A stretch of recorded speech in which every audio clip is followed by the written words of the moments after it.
प्रत्येक भाषा को बोलने या लिखने के कुछ नियम होते हैं। इन नियमों को व्यवस्थित पद्धति ही व्याकरण या ग्रामर कहलाती है। तो दोस्तों, ग्रामर इतनी भी हार्ड नहीं होती जितना हम सोचते हैं, बशर्ते हम ग्रामर की बारीकियों को समझें। दोस्तों, हम अपनी वीडियो को एपिसोड में बनाएंगे जिससे आपको किसी भी टॉपिक की वीडियो देखने में आसानी होगी। दोस्तों, अगर आप हमारे चैनल पर नए हैं तो सबसे पहले हमारे चैनल को सब्सक्राइब करें और अपने दोस्तों को शेयर करना ना भूलें ताकि अधिक से अधिक लोगों को इसका लाभ मिल सके। दोस्तों, मैं अपने हर एपिसोड में आपको कुछ नया सिखाने का प्रयास करूंगा, तो आपसे रिक्वेस्ट है कि आप इस वीडियो को अंत तक ज़रूर देखें। तो आइए सबसे पहले बात करते हैं ग्रामर में यूज़ होने वाले कुछ बेसिक्स की। लेटर यानी वर्ण या अक्षर। जिस प्रकार हिंदी वर्णमाला में ए, आ, ई, कै, खे, गे आदि वर्ण हैं, उसी प्रकार अंग्रेजी में ए, बी, सी, डी आदि 26 लेटर्स होते हैं जिन्हें अल्फ़ाबेट कहते हैं।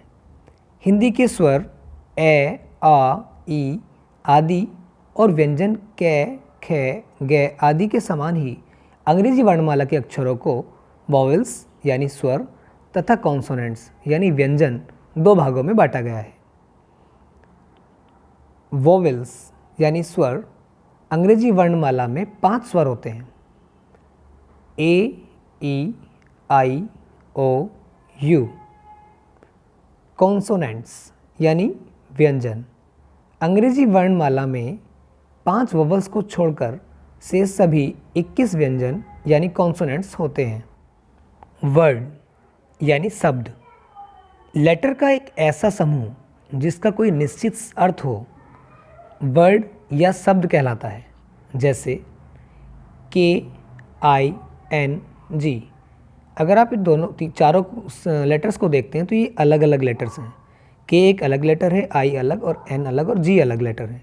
लेकिन अगर हम इन चारों लेटर्स को एक साथ मिला देते हैं तो वो किंग बन जाता है। के, आई, एन, जी इकट्ठा एक शब्द बनता है जिसको हम बोलते हैं किंग, जिसका मतलब होता है राजा।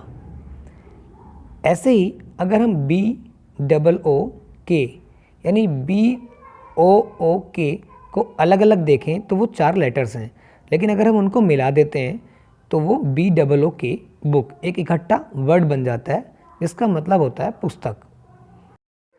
स्पेलिंग। दोस्तों, प्रत्येक शब्द में लेटर्स का एक निश्चित क्रम होता है। इस निश्चित क्रम को स्पेलिंग या वर्तनी कहते हैं और प्रत्येक शब्द की स्पेलिंग को याद करना बहुत ही ज़रूरी होता है।